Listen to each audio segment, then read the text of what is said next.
할렐루야. 이 자리에 오신 여러분 주님의 이름으로 환영합니다. 우리 시간에 함께 기도하도록 하겠습니다. 하나님, 오늘도 우리가 하나님 말씀 앞으로 나옵니다. 어둡고 컴컴한 길을 가는 이 인생길, 우리의 능력으로는 이 길을 걸어갈 수 없사오니 하나님의 말씀으로 우리의 지성을 깨워주시고 분별력을 깨워주시고 지혜를 허락하여 주시고 평온과 기쁨을 허락하여 주셔서 구원의 길을 걸어갈 수 있도록 세속으로 빠지지 아니하고 하나님을 바라보며 소망을 바라보며 오늘도 살아갈 수 있도록 말씀을 허락하여 주시옵소서.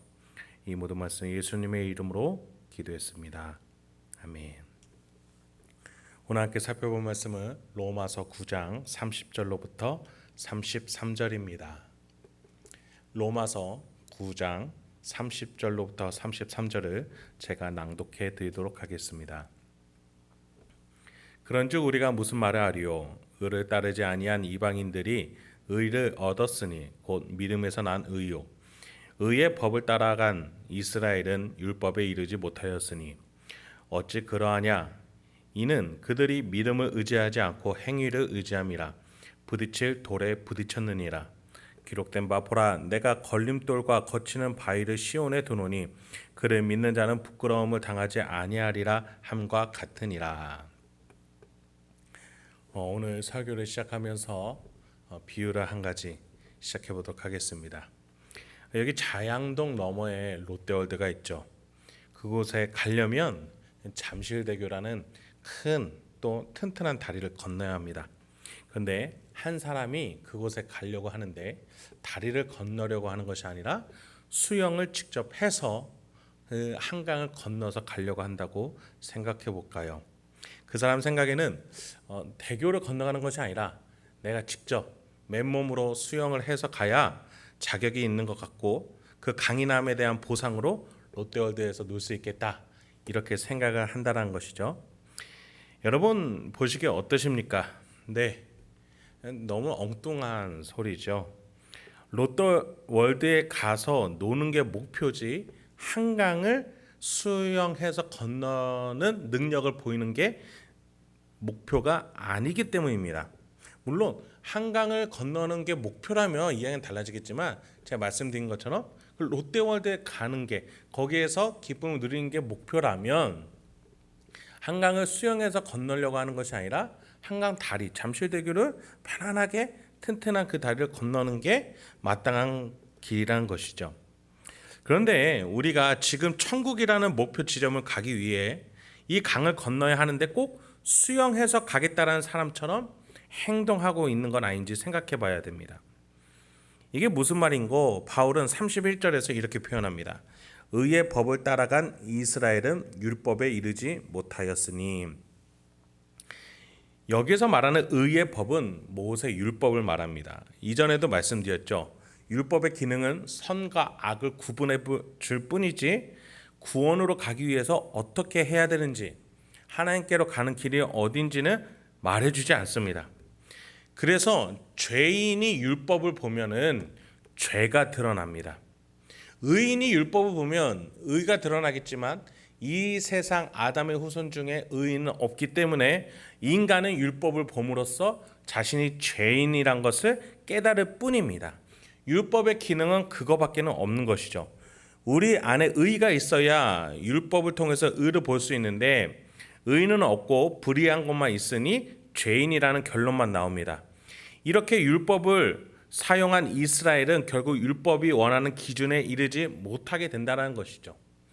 선과 악을 구분해내는 데 있어서 죄인인 것을 판단하는 데 율법을 쓰는 것이 아니라 율법의 기준에 맞추려고, 내가 그것을 해내려고 한강을 내 힘으로 건너려고 하는 것이 바로 율법으로 따라간 이스라엘이다, 바울은 말해주고 있습니다. 여러분, 물론 수영해서 가면 좋죠. 차비도 안 들고 또 나의 강인함도 보일 수 있죠. 그런데 문제는 이 구원의 강은 애초에 사람이 건널 수 없는 강이라는 것을 그들은 몰랐다는 겁니다. 그렇기 때문에 다리를 의지해서 가야 돼요. 그 잠실대교를 의지해서, 그 튼튼한 다리를 의지해서, 하나님이 마련해 주신 그 튼튼한 다리를 의지하고 믿고 건너면 와서 기쁨으로 누릴 수 있는데, 하나님은 믿지 못하고 오히려 자신을 믿은 게 잘못이라는 것이죠. 다리가 뻔히 보입니다. 그리고 하나님이 그것을 믿으라라고 말씀해 주시는 거죠. 율법을 통해서 너희는 죄인이야, 너희는 한강을 건널 수 없어, 너희 스스로는 결코 건너올 수 없으니 저 다리를 의지하렴 이라고 하나님이 긍휼과 자비를 베풀어 주셨는데, 그것을 내팽겨치고 나는 할 수 있다, 내가 혼자 할 수 있다, 나를 우상 삼아서 한강에 뛰어드는 겁니다. 결국 어떻게 될까요? 스스로의 힘으로 가보겠다라고 건너려고 했지만 결국 강에서 허우적대고 빠지고 마는 겁니다. 그런데 옆에 보니 한강을 건너려고 했던 유대인과 달리 그 다리를 의지했던 사람들이 나타납니다. 30절입니다. 그런즉 우리가 무슨 말을 하리요? 의를 따르지 아니한 이방인들이 의를 얻었으니 곧 믿음에서 난 의요. 이들은 한강 다리를 믿었던 거예요. 즉 예수님의 다리를 믿었던 거죠. 애초에 율법이 주어지지 않았던 이방인들이었습니다. 게다가 그들은 자신들이 본래 유대인들에게 정죄를 받았던 혈통이 없는 자들이라는 사실을 알았기 때문에 그들이 믿을 것은 오로지 하나님의 긍휼이었습니다. 하나님, 우리에게 율법이 없고 또 우리는 혈통이 없습니다. 하나님의 자녀라는 적법한 혈통이 없습니다. 긍휼을 베풀어 주시옵소서. 우리에게도 구원의 기회를 허락해 주시옵소서. 혈통으로나 권위로나 가질 것 없는 이방인들은 오로지 하나님의 관대하심으로 긍휼을 베풀어 주시기를 고대했던 것이죠. 그렇게 율법의 기준을 맞추려고 하지 않고 하나님의 긍휼을 기대했던 이방인들은 오히려 하나님이 원했던 방식, 믿음의 방식, 그 다리를 건너는 하나님이 마련해 주신 그 방식을 따르게 되었고, 그 결과 의롭다, 내 방식대로 너희들은 했구나라는 평가를 얻게 된 것이죠.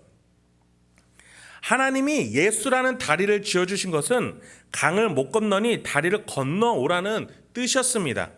이방인은 애초에 강을 건널 생각도 못했기에 다리를 건너오라는 놀라운 복음 앞에서 그는 그 길로 걸어갔고 하나님의 방식을 따랐다고, 믿음이 있었다고 칭찬을 얻게 된 것이죠. 바울은 32절에 그래서 유대인들을 이렇게 치탄합니다. 어찌 그러하냐? 이는 그들이 믿음을 의지하지 않고 행위를 의지함이라. 부딪힐 돌에 부딪혔느니라. 하나님의 방식을 믿지 못하고 자신 스스로의 방식을 만들어 구원을 얻으려고 했던 자만과 교만은 결국 유대인 스스로 죄인임을 드러내며 결말을 질 뿐입니다. 그것을 바울은 행위를 의지함이라고 표현한 것이죠.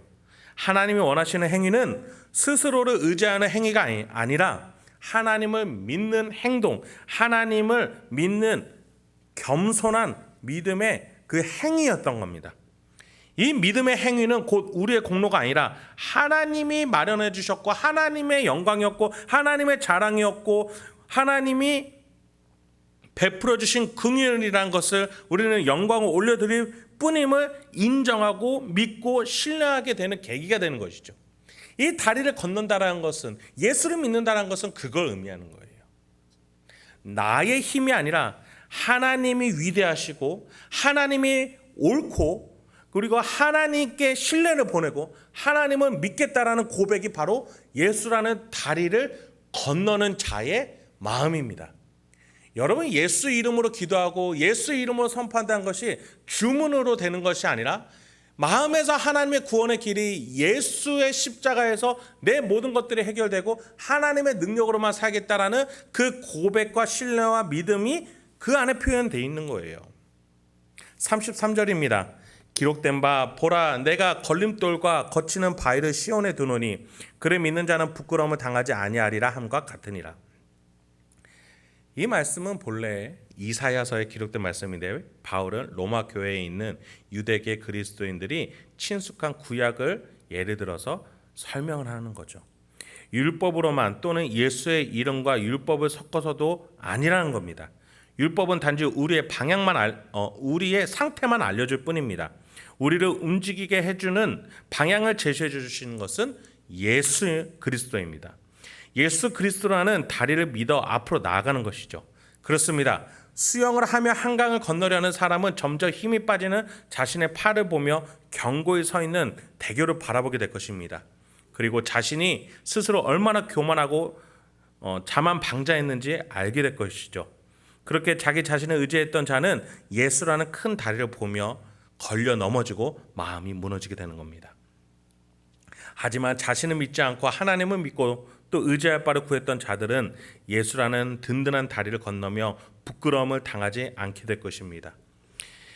여러분, 우리는 어떤 인생길을 살아가고 있습니까? 우리는 누구의 힘을 의지하며 살아가고 있습니까?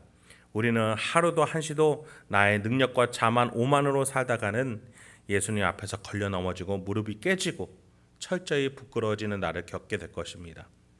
하지만 아무 소득이 없어 보이는 예수의 이름으로 하는 기도, 딴 세상에 사는 것 같은 성경을 의지하는 삶, 사람이나 재정이 아니라 내 안에 살아계신 성령님께 물어가며 옮기는 하나하나의 결정과 발걸음, 이것이야말로 가장 튼튼하고 폭풍 속에서도 견고한 다리를 건너는 구원의 소망의 삶임을 믿으시기 바랍니다. 오늘 하루도 삼위일체 하나님을 의지하며 주일을 준비하시는 저와 여러분이 되시기 소망합니다. 함께 기도하겠습니다.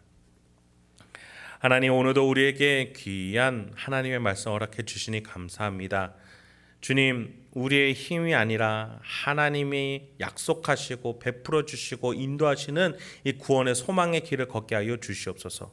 세상이 온갖 소리로 우리를 유혹하지만 하나님은 더욱더 풍성하고 더욱더 다양하고 더욱더 놀라운 길들로 우리의 영혼을 인도하고 계신 줄 믿습니다.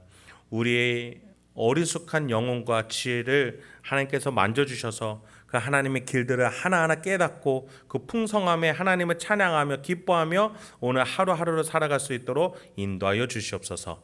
이 모든 말씀 예수님의 이름으로 기도했습니다. 아멘.